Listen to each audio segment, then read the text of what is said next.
Good morning, everybody.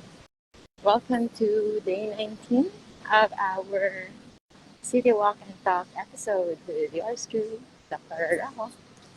Kamusta kayong lahat? I hope you were able to sleep well last night and yung araw na very productive. Kamusta na? Ano ang ini-envision nyo na mangyayari today? How do you plan on spending your morning or spending the whole day until nighttime? For our regular listeners, maraming salamat po for always tuning in. And I hope kahit pa paano, we've been able to improve our mornings since we started late January. Or for those na huli na sumabay, it's okay. We can always start from scratch, always renew, or pwedeng mag-backtrack. But all in all, we already have 19 episodes, including today. And I hope na something is improved, hindi lang sa ating physical aspect, sa mga nagwo-walking na. And I learned na meron palang nagwo-walking na kahit hindi outdoors, kahit sa bahay lang nila, or just around their home. And it's okay. What is important is for us to move because hindi natural para sa atin yung hindi gumalaw. So we have to move in any way we can because our physical na movement is very much connected sa kung ano yung nangyayari sa loob-loob natin. And that can really help a lot. Movement is very essential. Just like resting, anything too much is really damaging talaga. So that's once. I think there was one day already that we talked about homeostasis and balance in our lives, especially when it comes to our work, when it comes to... But balance is very much needed in everything. Even in food, di ba? Hindi lang puro kain, dapat may fasting din. Hindi na rin puro fasting, dapat may kain din. And when it comes to movement, hindi rin pwedeng kang nagbabike ka na lang whole day o tumatakbo ka buong araw. There should be enough time to rest. In fact, hindi naman kailangan na ganun lang talaga yung exercise na gagawin mo araw-araw. 30 minutes of brisk walking 5 times a week is already enough. And if it's resistance training, yung very high intensity interval trainings, it can be as low as 4 minutes if you do it daily, 10 minutes if you do it like 5 times a day, or even just 3 days a week if you do it for 15 minutes. So you see, hindi yan ganun ka time-consuming. We just need to add it to our system. If I hear this say myself years ago, baka hindi ko ito paniwalaan. Although I always knew how movement and exercise can really improve us. Pero for the last 3 decades of my existence sa mundo, never ako nagkaroon ng that final push to really do it. And hinayaan ko lang. I always listen to my inner voice. And for the longest time, yung inner voice ko, ayaw pa talaga niyang gumalaw. So I just waited for certain things to happen. Sometimes, as much as we want to control what's happening, what's going to happen, may mga panahon talaga na you just have to let go and trust kung kailan ito darating for you. I believe that when things are meant to be, it will be. It will happen. There are factors, of course, na you have to do your part. Hindi yung pwedeng hahayaan mo lang na kung ano lang yung mangyari, ayan na lang yung gagawin o maghihintay na lang. There's an active component that you should do yourself.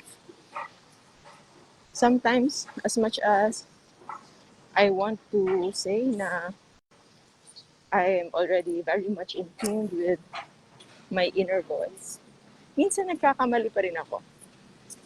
So, instead of listening to that, na wag kong gawin to, sometimes I go around and ginagawa ko pala rin.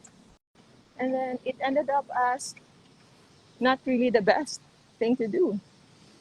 So, I think I really need to trust more myself on the initial things that we have to do. Pero, we also have to have that ear. Yun yung sabi ng friend ko before. Everybody has ears and they have the apparatus na naka-embed sa kanilang ulo, sa kanilang tenga para makarinig. Yes, we can hear, makakarinig tayo, but sometimes we don't really actually listen. Yung totoong na nakikita natin, na i-internalize natin what the others are saying beyond words. So, it's the listening part na hindi lang nagagawa ng sound, but it's hearing and listening to everything that is important. Just like yung example ko lang, no? When you try to do something, di ba? Hindi tayo super passive lang. If you want something, you have to work for it.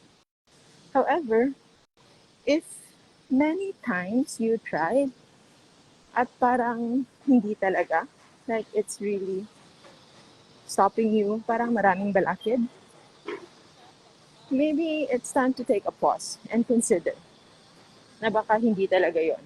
It may be for you, but maybe not yet at that time. And sometimes you just have to trust the process. Yung counter thesis lang dito is, what if sina-challenge ka lang daw? And attempts are just like practice or roads to success.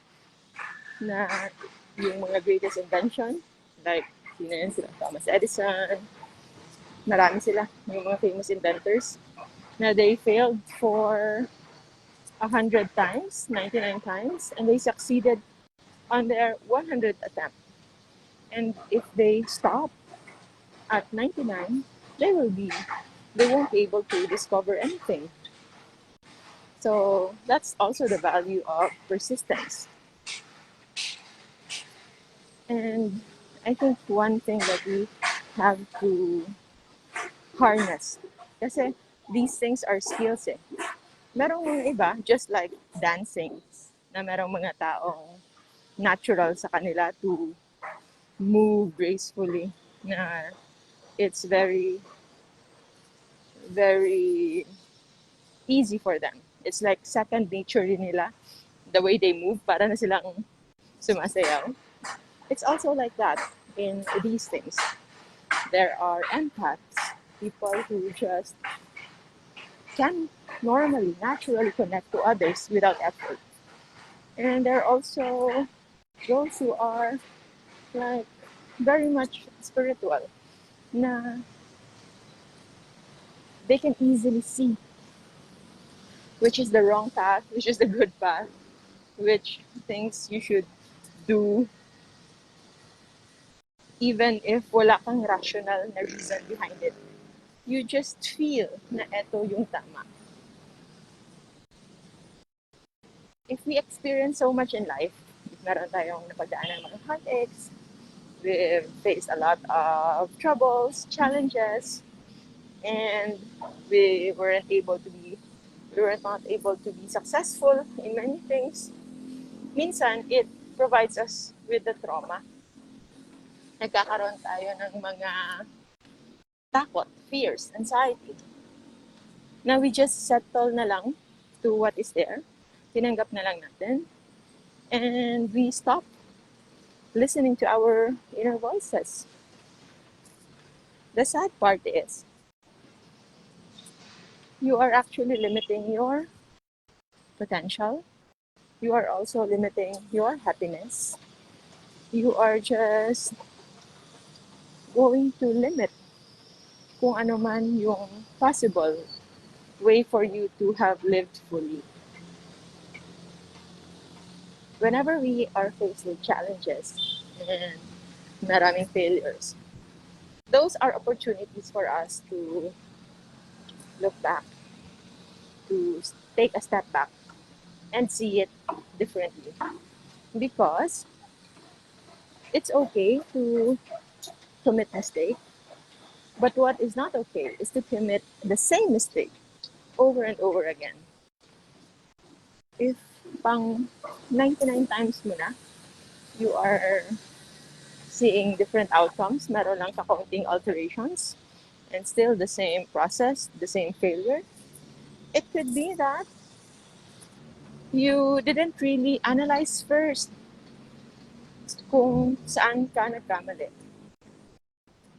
In research, the most important basis of scientific inquiry is to know the problem. Number one yan, kahit saan pa. We studied that, I think, as early as high school. And then, it became more complex. Mas naging complicated na ang mga scientific questions. But it will always start with knowing what is the problem first. If you just focus on the outcome, puro lang outcome, at nakita mo lang puro lang mali, and then you try to address again, you won't ever be very successful. Yes, may mga times na you can be lucky. Uy, natsambahan. Parang okay yung result ngayon. But the next time around, you are not sure if you will be successful again. Because, in the first place, hindi mo ina-analyze muna kung ano talaga yung problema. Maybe it's deeper than what you just see. For example, with weight loss journey, sobrang dami nang nag-try ng mga iba't ibang diet, sobra-sobra na yung kanilang exercise, halos hindi na sila kumakain, crackers na lang ng crackers, nagka-calorie deficit, and yet, after a while, hindi pa rin. Noon, nakita nila ng low carb, nag-keto, and then it works. And then they're happy. But after a while, bumalik na naman. And why is that? Maybe because they considered diet in the first place as just a temporary fix. Because the problem from the very start is maybe not just the food that you're eating, but really your mindset towards food.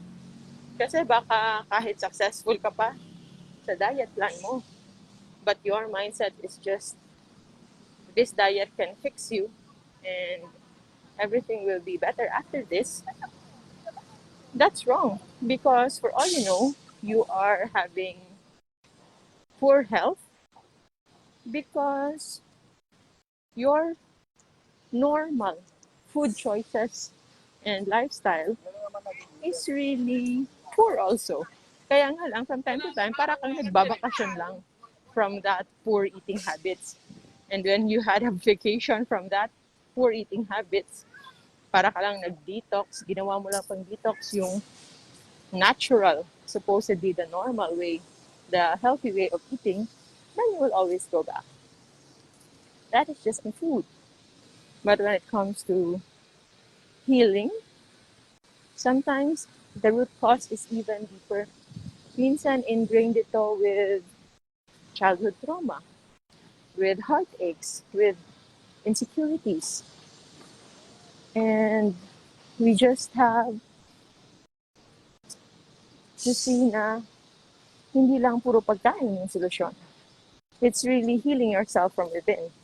What is just good though when it comes to proper nutrition is you also heal your brain. Because once you heal your brain,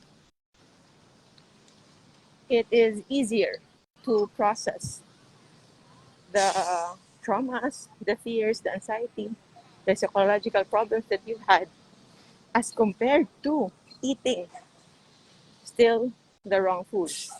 Like if you keep on eating sugar and carbs, it is never sustainable, because while you are losing weight, you're also making your brain more addictive to another item, which is sugar. So that's why it is not sustainable. And of course, when it comes to habits, we have to try to remove yung mga habits that we can be very dependent on. If meron man tayong maging habit na parang malalagay na talaga sa ating system, it better be the habits that are at least healthier. So, for example, if you are a happy eater, and emotional eater, kasi hindi pa mawala sa system mo yon, at least you eat low carb, the less damaging one. Because if you will be dependent on something that is unhealthy, it's double the trouble. Like, you always look for alcohol, or cannot let go of your cigarettes, or other habits, gambling, and other vices na alam mo hindi healthy for you and for the people you care about. So, one way to improve is to assess where you went wrong and try to learn from that. Kailangan scrutinize talaga natin para hindi tayo magkamali ng paulit-ulit lang. We are creatures of habits, tayo mga tao. So, it's really expected na we get to experience the same kind of cycles of experience each time, even in how we deal with relationships with people. Like sabi nga nila, we each have our own parang life story that we make into a pattern. Nag-iiba lang yung mga tao doon, yung mga characters.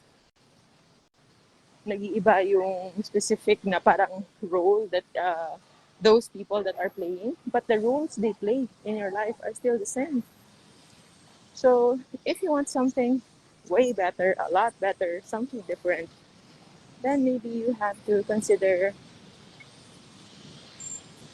something drastic as well, na sobrang totally ibang-iba sa nakasanayan mo. If you want to experience something else.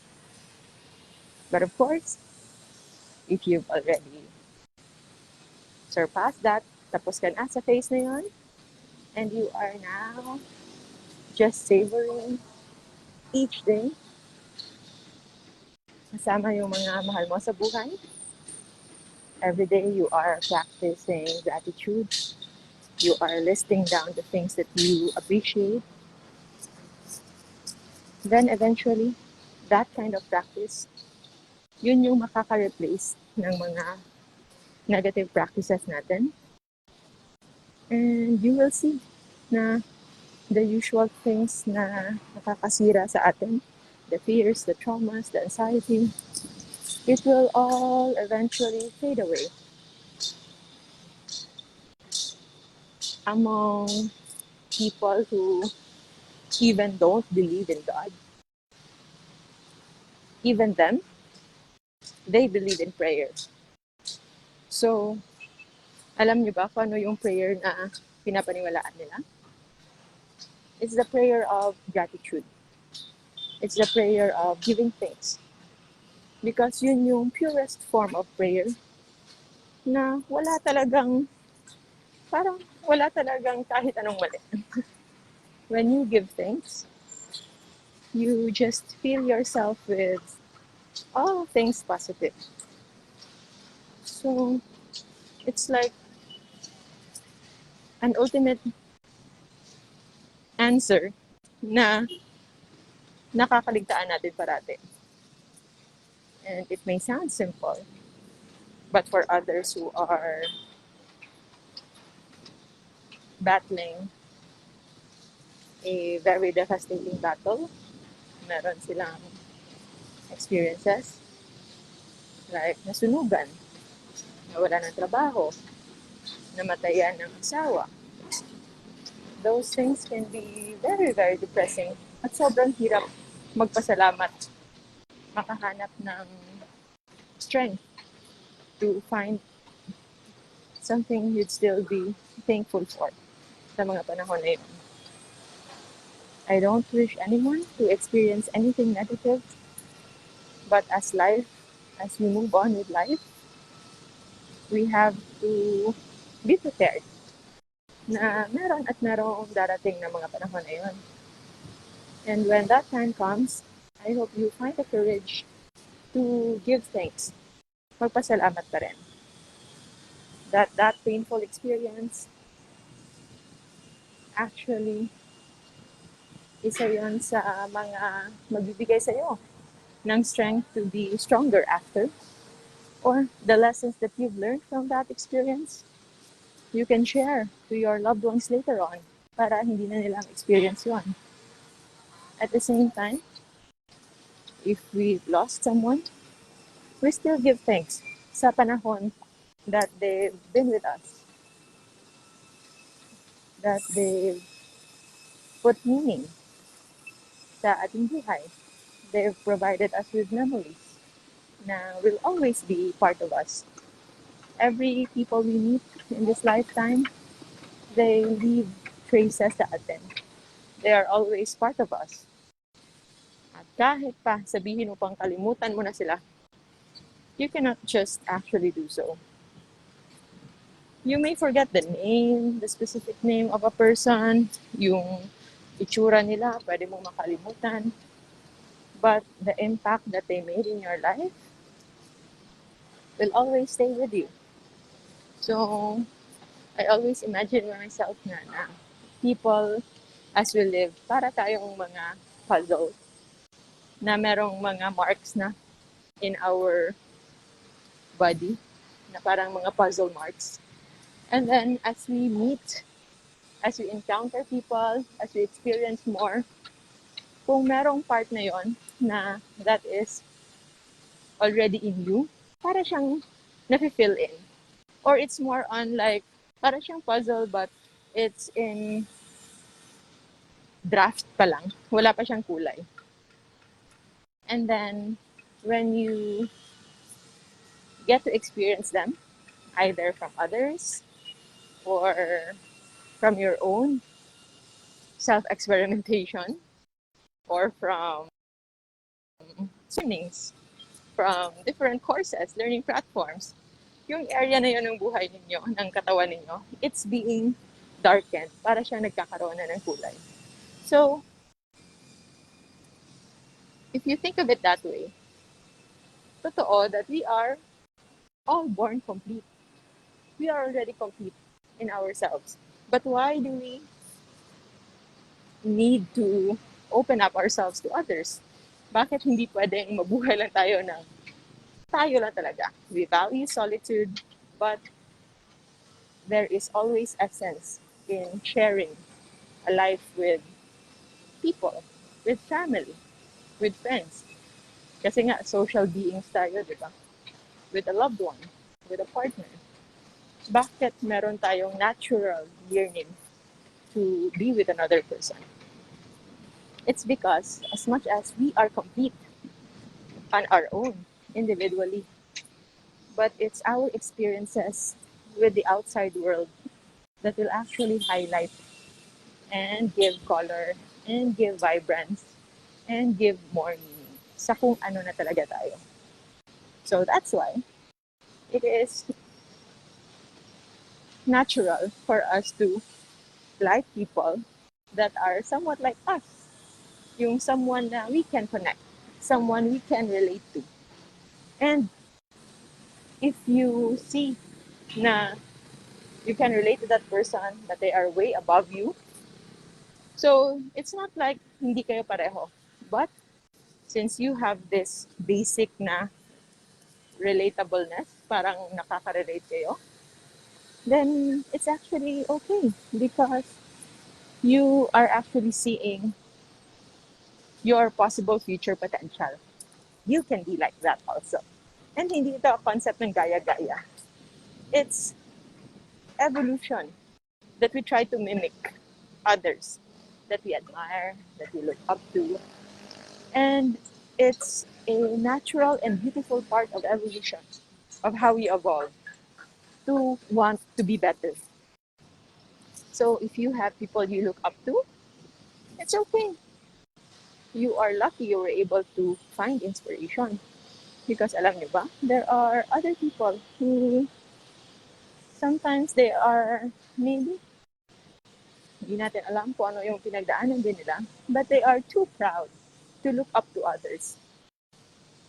And when you are too proud to look up to others, yung kung feeling mo ikaw na ang pinaka sa lahat, then what else is there to do? What else is there to improve? And that poses a risk for stagnation. So sayang. And when there's no more growth, there's just stagnation. Our capacity to improve, to evolve, our chance to experience another kind of bliss, another kind of euphoria, yung mga flavors of the world na hindi pa natin natikman when it comes to experiences, when it comes to emotions, then we limit that. So one key factor, as always, as what we always emphasize is, we can start with gratitude. We just try to look for those things na pasasalamatan natin. And when we focus on that, you can see all of these other opportunities just presenting themselves, just opening up. And when you have that rest and break and silence on your own, you will easily know what to do. And trust yourself. If hindi man kayo nabigyan ng confidence whenever you decide before growing up, this time you give yourself that boost of confidence. You give yourself that sense of trust. You are now in a safe place. You can do whatever you want. And wala nang fears, wala nang anxiety. Only you can control your own body, your own experiences. Ikaw lang. Even if you say you are bound by your responsibilities, kaya nare-limit mo yung mga gagawin mo sa buhay, no? You just allow them to control you. But if you remember that it's you who allowed them, kahit pa pareho yung gagawin mo, it's gonna be different because you are now seeing that you are in control. So trust yourself and don't be afraid. Mapababae man o lalaki, remember that we are all connected beings. Pareho lang tayong lahat. We are all the same. We are just having different layers of experiences. Parang nagkakaiba lang yung stages na pinagdadaanan natin. But we are forever in a journey. So we are all the same. Pareho lang tayo. And don't be afraid. For women, don't be ever afraid to show your strength, to show your masculine side. And also, don't be ashamed to be girly, to be emotional, to be what you really are, a feminine creature.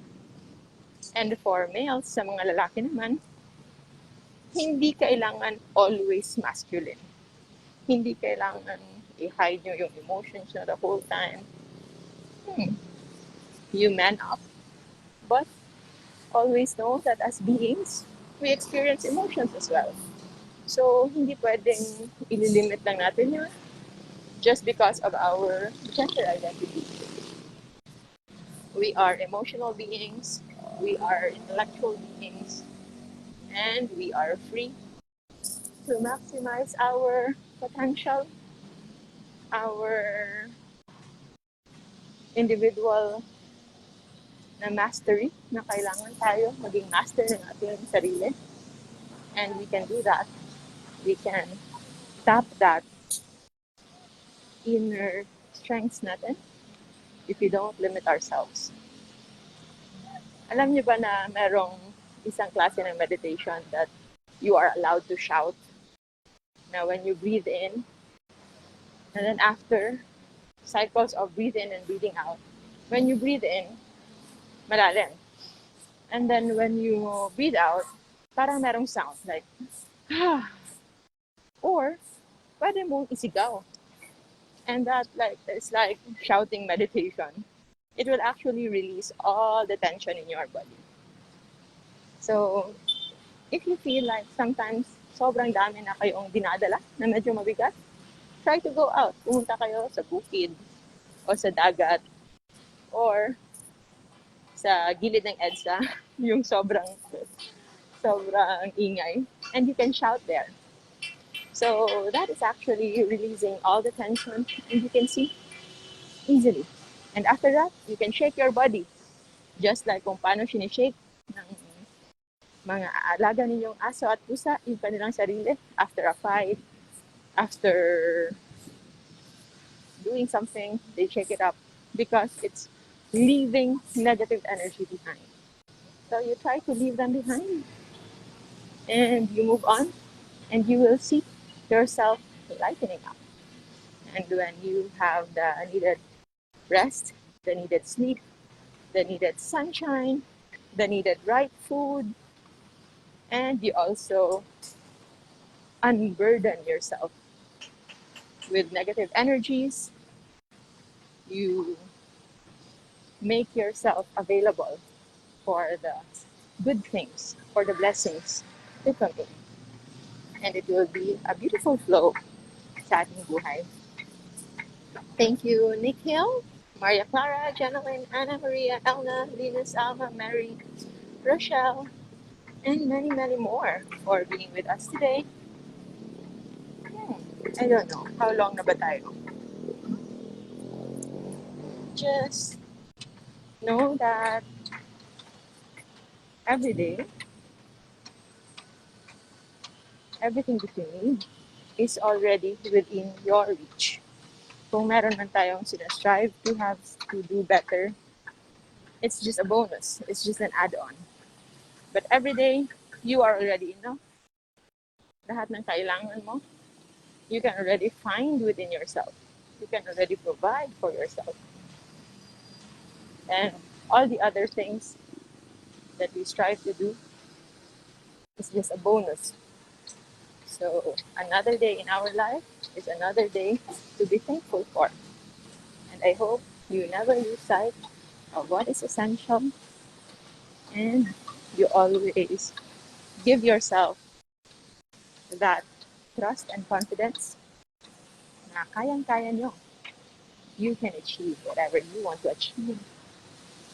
And you are enough, and you can be contented at any point in your life na kahit pa anong oras tayong mawala, we can just let go and be happy and still say thank you for the life that I live. Don't worry, we will still be here tomorrow for our daily city walk and talk na kung ano-ano lang will depend. I'll watch a movie soon. Kukwentuhan ko na naman kayo kung anong next movie na papanoorin ko. So I think that's it. I've already reached 6-kilometer walk today.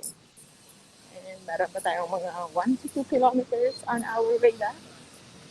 And I think I'm getting used to this morning walk. And no, it's not for weight loss. Kung meron man, it's weight gain. But good thing, it's muscle gain. Something new to me. And I welcome something new as long as it is something better. And I wish the same for you. May you always have whatever it is that you're looking for. And may you always realize na kung ano yung ating hinahanap are mostly right within us, are already in us. Hindi lang nga natin nakikita. So, value it, cherish it, and cultivate it. And I hope that you get to live your life today. Yung sabi natin, we learn, we experience as if we are living forever. The way we learn new things as if mabubuhay tayo ng immortal. Yet, we also live as if naman it's our last day. So how do you want to spend it with? So, I think I'm gonna spend it maximizing what I can do today so that if ever mawala ako bigla, I'll have something to leave behind to the people that I love. And I make sure that I let them know how much I love them, how much I value them. And you are a part of this love. That's why in our morning city walk and talk, we take our time to share with you kung ano man yung mga bagay-bagay na we think can at least somewhat impart to you even just little piece of positivity to help you in whatever it is that you are going through right now. And we'll put it on record so that, alay nyo, kung sino man ang makaka-rinig nito by chance in the future, I think it's meant to be. So know that you are enough. You have the capacity to do whatever it is that you want to do. We are social beings. We love people. And if they give vibrance and meaning to our lives, but solitude and listening to our inner voice is also equally important. So maraming salamat everyone. May you be able to have a productive day today. I'll see you in our next City Walk and Talk or in our another video for our low carb and fasting community. And for those who have questions, we do regular live Q&A, especially sa merong mga personal concerns when it comes to their low carb journey and fasting journey. We do that in our private groups. Yung sa ating LCF Masterclass group every Sunday, 12 noon. Basta't wala tayong trabaho. So maraming salamat po. Have a great day everyone. Till next time. Goodbye.